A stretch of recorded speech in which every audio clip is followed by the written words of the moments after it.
Hello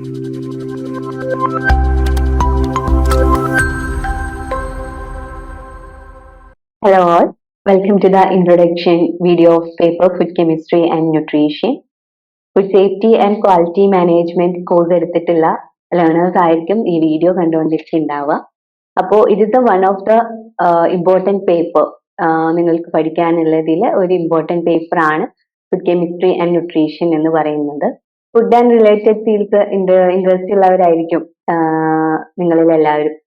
അപ്പോൾ food chemistry and ന്യൂട്രീഷനും അതുപോലെ തന്നെ ഫുഡിന്റെ കോമ്പോസിഷൻ എന്തൊക്കെയാണ്, ഫുഡിന്റെ സ്ട്രക്ചർ, ഫുഡിന്റെ ന്യൂട്രിയൻസിന്റെ സ്ട്രക്ചർ, അതിന്റെ പ്രോപ്പർട്ടി എന്നൊക്കെയാണ് നമ്മൾ ഈ ചാപ്റ്ററിൽ പഠിക്കാൻ പോകുന്നത്. അതുപോലെ തന്നെ ഫുഡിന്റെ സേഫ്റ്റി, ഫുഡ് സേഫ്റ്റിനെ കുറിച്ചിട്ടും ഫുഡ് പോയിസണിങ് എങ്ങനെ പ്രിവെന്റ് ചെയ്യാം, പിന്നെ ഫുഡിന്റെ ക്വാളിറ്റി എങ്ങനെ ചെക്ക് ചെയ്യാം, അനലൈസ് ചെയ്യാം, ഫുഡിന്റെ ടേസ്റ്റ്, കളേഴ്സ് എല്ലാം വെച്ചിട്ട് എങ്ങനെ ഫുഡിന്റെ സേഫ്റ്റി ഇവാലുവേറ്റ് ചെയ്യാം എന്നിങ്ങനെയുള്ള കാര്യങ്ങളാണ് നമ്മൾ ഈ ഫുഡ് കെമിസ്ട്രി ആൻഡ് ന്യൂട്രീഷൻ എന്ന ചാപ്റ്ററിൽ പഠിക്കാൻ പോകുന്നത്. ദെൻ നമ്മൾ ചാപ്റ്ററിൽ സിലബസിലേക്ക് വരികയാണെങ്കിൽ 6 ബ്ലോക്സ് ആണുള്ളത്. Food chemistry 1 and 2, then basic nutrition, പിന്നെ ഫുഡ് അഡിക്റ്റീവ്സ്, പിന്നെ പ്രാക്ടിക്കൽസ്, ആക്ടിവിറ്റീസും പ്രാക്ടിക്കൽ മാനുവലും ആണ് 5 and 6 കവർ ചെയ്യുന്നത്. അപ്പൊ ഫുഡ് കെമിസ്ട്രി 1 എന്ന് പറയുന്നത് ഫണ്ടമെന്റൽസ് ഓഫ് ഫുഡ് കെമിസ്ട്രി ആണ് ഫുഡ് കെമിസ്ട്രി 1 പഠിക്കാൻ പോകുന്നത്. അതായത് ബേസിക്സ് ഓഫ് ഫുഡ് കെമിസ്ട്രി, പിന്നെ വാട്ടർ, കാർബോഹൈഡ്രേറ്റ്സ് ആൻഡ് പ്രോട്ടീൻ, ഇങ്ങനെ 4 ടോപ്പിക്സ് ആണ് ഉള്ളത്. 4 യൂണിറ്റ്സ് ആണ് ഇതിൽ കവർ ചെയ്യാൻ പോകുന്നത്. അപ്പോൾ ബേസിക്സ് ഓഫ് ഫുഡ് കെമിസ്ട്രിയിൽ നമ്മൾ ഫുഡ് കെമിസ്ട്രിന്റെ ഡെഫിനീഷൻ, അതുപോലെ തന്നെ ഫുഡ് കെമിസ്ട്രിന്റെ history, then chemical composition of ഫുഡിൽ അടങ്ങിയിട്ടുള്ള കോമ്പോസിഷൻസ് ഏതൊക്കെയാണ്, എന്തൊക്കെ കോൺസ്റ്റിറ്റ്യൂവൻസ് ആണ് ഫുഡിൽ അടങ്ങിയിട്ടുള്ളത്, അതിന്റെ ഒരു എഫക്റ്റ് എന്താണ്, എങ്ങനെയാണ് ഒരു ഫുഡിന്റെ ക്വാളിറ്റി ചേഞ്ച് ചെയ്യുന്നത്, ഇങ്ങനത്തെ കാര്യങ്ങളാണ് ഈ ഒരു ടോപ്പിക് ഈ ഒരു ചാപ്റ്ററിൽ കവർ ചെയ്യാൻ പോകുന്നത്. പിന്നെ ഫുഡിന്റെ സേഫ്റ്റി ഇവാലുവേഷൻ എങ്ങനെ ചെയ്യും, എങ്ങനെയാണ് ഫുഡിന്റെ ഇവാലുവേഷൻ ചെയ്യുന്നത് എന്നുള്ള കാര്യങ്ങളാണ് നമ്മൾ ഈ ബേസിക്സ് ഫുഡ് കെമിസ്ട്രിയിൽ കവർ ചെയ്യാൻ പോകുന്നത്. നെക്സ്റ്റ് നോക്കൂ, നമുക്കറിയാം വാട്ടർ എന്ന് പറയുന്നത് ഫുഡിലാണെങ്കിലും നമുക്കാണെങ്കിലും മനുഷ്യ ശരീരത്തിനാണെങ്കിലും ഇമ്പോർട്ടന്റ് ആയിട്ടുള്ള ഒരു കോൺസ്റ്റിറ്റ്യൂവന്റ് ആണ്, മേജർ ന്യൂട്രിയന്റ് ആണ് വാട്ടർ എന്ന് പറയുന്നത്. അപ്പോൾ ഈ ഫുഡ് കെമിസ്ട്രി 1 നമ്മൾ മേജർ ന്യൂട്രിയൻസ് ആയിട്ടുള്ള കാർബോഹൈഡ്രേറ്റ്സ്, പ്രോട്ടീൻ, വാട്ടർ, ഈ 3 ന്യൂട്രിയൻസിനെ കുറിച്ചിട്ടാണ് നമ്മൾ ആദ്യം പഠിക്കാൻ പോകുന്നത്. പിന്നെ നെക്സ്റ്റ് ഫുഡ് കെമിസ്ട്രി 2 പഠിക്കാൻ പോകുന്നത്. അപ്പൊ ഇവിടെ വാട്ടറിലാണെങ്കിൽ നമുക്ക് വാട്ടറിന് ഫുഡുമായിട്ട് ബന്ധമുണ്ട്. എങ്ങനെയാണ് ഫുഡിന്റെ ഷെൽഫ് ലൈഫ്, സസ്റ്റൈനബിലിറ്റി ഒക്കെ നോക്കുന്നത് വാട്ടറാണ്. വാട്ടർ എത്രത്തോളം ഫുഡിൽ അടങ്ങിയിട്ടുണ്ട്, അങ്ങനെയാണ് ഫുഡിന്റെ ഷെൽഫ് ലൈഫ് ഒക്കെ നോക്കുന്നത്. ഷെൽഫ് ലൈഫ് എന്ന് പറയുന്നത് ഫുഡ് എത്രത്തോളം നിൽക്കും എന്നറിയാണ്. ഫുഡില് വാട്ടറിന്റെ കണ്ടന്റ് കൂടുതലാണെങ്കിൽ അതിന് ഷെൽഫ് ലൈഫ് കുറവായിരിക്കും. വാട്ടറിന്റെ ഡ്രൈഡ് ആയിട്ടുള്ള ഫുഡ് ആണെങ്കിൽ, ഇപ്പൊ ഫ്ലോർ ഒക്കെ നിങ്ങൾക്ക് അറിയാം അല്ലെ, പൊടി ഒക്കെ ആണെങ്കിൽ എന്ത് ചെയ്യും, കുറച്ചു കാലം നിൽക്കും. ഡ്രൈ ഫ്രൂട്ട്സ് കുറച്ചു കാലം നിൽക്കും, എല്ലാം കുറച്ചു കാലം. പക്ഷെ വാട്ടർ കണ്ടന്റ് കൂടുതലുള്ളത് എന്ത് ചെയ്യും, വേഗം സ്പോയിലായി പോകും, ചീഞ്ഞു പോകും അല്ലെ. ഫ്രൂട്ട്സ് ആൻഡ് വെജിറ്റബിൾസിലൊക്കെ എന്താണ് വാട്ടർ കണ്ടന്റ് കുറച്ച് കൂടുതലാണ്. അതുകൊണ്ട് തന്നെ അത് കുറച്ച് എന്ത് ചെയ്യും, കേടുവന്നു പോകും. ദെൻ ഈ യൂണിറ്റിലാണെങ്കിൽ നമ്മൾ വാട്ടറിന്റെ സ്ട്രക്ചർ ആൻഡ് പ്രോപ്പർട്ടീസും അതന്നെ വാട്ടറിന്റെ നമ്മൾ പറഞ്ഞു ഇമ്പോർട്ടൻസ് ഓഫ് വാട്ടർ ഇൻ ഫുഡിലെ വാട്ടറിന്റെ ഇമ്പോർട്ടൻസ് എന്തൊക്കെയാണ്, പിന്നെ water activity, water quality and standards, പിന്നെ roles of water in food spoilage ഉണ്ടാവാൻ വാട്ടറിന്റെ റോൾ എന്താണ്, പിന്നെ സോപ്ഷൻ ഐസോതേം എന്നുള്ളത്. സോപ്ഷൻ ഐസോതേം എന്നൊന്നുമല്ല, വാട്ടർ ആക്ടിവിറ്റിയും മോയ്സ്ചർ കണ്ടന്റും എങ്ങനെ റിലേറ്റ് ചെയ്തിരിക്കുന്നു എന്ന് പഠിക്കുന്നതാണ് സോപ്ഷൻ ഐസോതേം എന്ന് പറയുന്നത്. അങ്ങനെ യൂണിറ്റ് 2 ഇത്രയും ടോപ്പിക്സ് ആണ് കവർ ചെയ്യുന്നത്. യൂണിറ്റ് 3 വരുമ്പോൾ മേജർ ന്യൂട്രിയന്റ് ആണ് കാർബോഹൈഡ്രേറ്റ്സ് എന്ന് പറയുന്നത്. അപ്പൊ കാർബോഹൈഡ്രേറ്റ്സിന്റെ സ്ട്രക്ചർ, ക്ലാസിഫിക്കേഷൻ, അതുപോലെ കാർബോഹൈഡ്രേറ്റ്സിന്റെ പ്രോപ്പർട്ടീസ്, പിന്നെ കാർബോഹൈഡ്രേറ്റിന്റെ എഫക്ട്സ് എങ്ങനെയാണ് ഫുഡ് പ്രോസസ്സിംഗ് ചെയ്യുമ്പോൾ കാർബോഹൈഡ്രേറ്റിനെ എങ്ങനെ ബാധിക്കുന്നു, എങ്ങനെ എഫക്ട് ചെയ്യുന്നു എന്നുള്ള കാര്യങ്ങളാണ് കാർബോഹൈഡ്രേറ്റ്സിൽ പഠിക്കുന്നത്. അറ്റ് ലാസ്റ്റ് എന്ത് ചെയ്യും, അതിന്റെ ഒരു ആപ്ലിക്കേഷൻ ലെവൽ ഫുഡ് ഇൻഡസ്ട്രിയിൽ കാർബോഹൈഡ്രേറ്റ്സിന്റെ ആപ്ലിക്കേഷൻ എങ്ങനെയാണ് എന്നുള്ളതും കൂടെ നമ്മൾ ഈ കാർബോഹൈഡ്രേറ്റ്സ് എന്നുള്ള ചാപ്റ്ററിൽ പഠിക്കുന്നുണ്ട്. നെക്സ്റ്റ് ആണ് അനദർ ന്യൂട്രിയൻ പ്രോട്ടീൻസ് എന്ന് പറയുന്നത്. യൂണിറ്റ് 4 പ്രോട്ടീൻസിനെ കുറിച്ചിട്ടാണ് നമ്മൾ പഠിക്കുന്നത്. Plant proteins and animal proteins are there. അപ്പോൾ അതിനെ കുറിച്ചിട്ടും അതെങ്ങനെയാണ് ക്ലാസിഫൈ ചെയ്തിട്ടുള്ളത്, പിന്നെ അതിന്റെ ഒരു പ്രോപ്പർട്ടീസ്, പ്രോട്ടീന്റെ structure, then also non enzymatic ബ്രൗണിങ്ങിനെ കുറിച്ചിട്ടും നമ്മൾ കാർബോഹൈഡ്രേറ്റിന്റെ ആപ്ലിക്കേഷൻ ഫുഡ് ഇൻഡസ്ട്രിയിൽ എങ്ങനെയാണ് നോക്കുന്നത് പോലെ തന്നെ പ്രോട്ടീൻസ് എങ്ങനെയാണ് ഫുഡ് ഇൻഡസ്ട്രിയിൽ അതിന്റെ ഒരു ആപ്ലിക്കേഷൻ എങ്ങനെയാണ് എന്നുള്ളതും കൂടെ ഈ യൂണിറ്റ് 4 നമ്മൾ കവർ ചെയ്യും.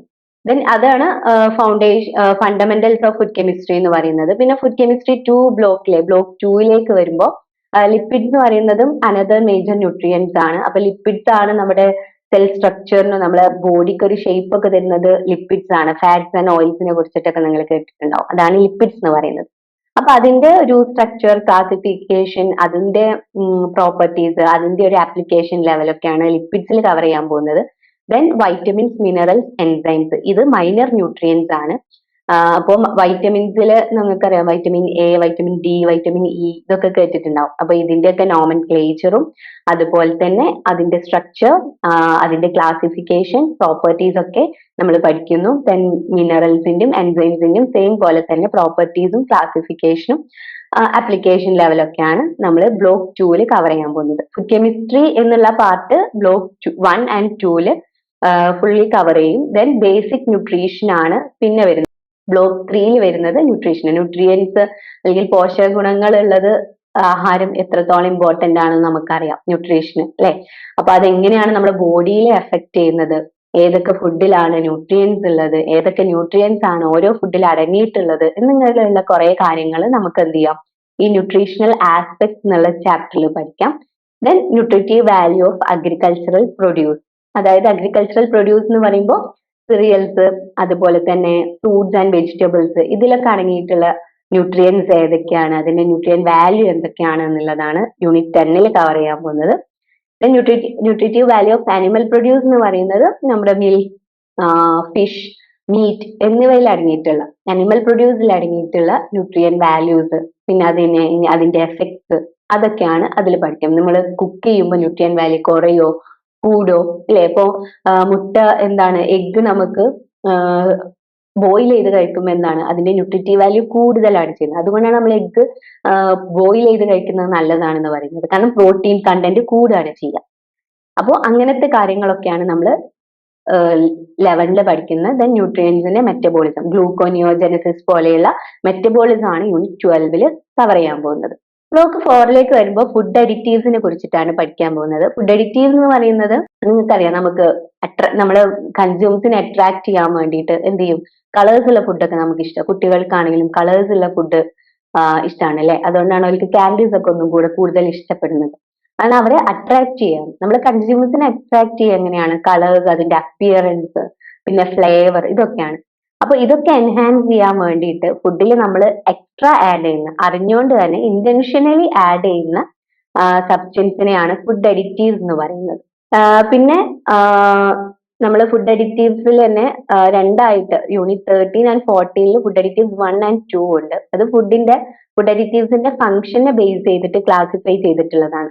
അപ്പോ പ്രിസർവേറ്റീവ്സ് ആൻഡ് കളറിംഗ് ഏജൻസിനെ കുറിച്ചിട്ടൊക്കെയാണ് ഫുഡ് അഡിറ്റീവ്സ് 1 പഠിക്കുന്നത്. ഫുഡ് അഡിറ്റീവ് 2ലേക്ക് വരുമ്പോൾ ആന്റി ഓക്സിഡൻസിനെ കുറിച്ചിട്ടൊക്കെയാണ് പഠിക്കുന്നത്. ആന്റി ഓക്സിഡൻസ് ഒന്നുമല്ല, ഓക്സിഡേഷൻ പ്രിവെന്റ് ചെയ്യാൻ വേണ്ടിയിട്ട് യൂസ് ചെയ്യുന്ന സബ്സ്റ്റൻസ് ആണ്. ഓക്സിഡേഷൻ എന്ന് പറയുമ്പോൾ ഓക്സിജനുമായിട്ടുള്ള റിയാക്ഷൻ നടത്തുന്നത്. അപ്പോ നമ്മൾക്ക് വെളിച്ചെണ്ണ ഒക്കെ ചില വെളിച്ചെണ്ണ ഒക്കെ എന്താവും, നമ്മൾ വീട്ടിൽ ആട്ടിയ വെളിച്ചെണ്ണ ഒക്കെ എന്ത് ചെയ്യും, കുറെ ടൈം ഒക്കെ വെക്കുമ്പോൾ കാറിയ പോലെ തോന്നില്ലേ, അല്ലെങ്കിൽ തുറന്ന് വെച്ചാല് കാർ എന്ന് പറയുന്നത് റാൻസിഡിറ്റി ആണ്. അങ്ങനെ റാൻസിഡിറ്റി കുറക്കാൻ വേണ്ടിയിട്ടൊക്കെ നമ്മൾക്ക് എന്ത് ചെയ്യാം, വെളിച്ചെണ്ണയിൽ ആഡ് ചെയ്യാം. അതാണ് ആന്റി ഓക്സിഡൻസ് എന്ന് പറയുന്നത്. ഒരു എക്സാമ്പിൾ പറഞ്ഞതാണ്. അങ്ങനെയുള്ള ആന്റി ഓക്സിഡൻസിനെ കുറിച്ചിട്ടാണ് ഫുഡ് അഡിറ്റീവ് 2 നമ്മൾ പഠിക്കാൻ പോകുന്നത്.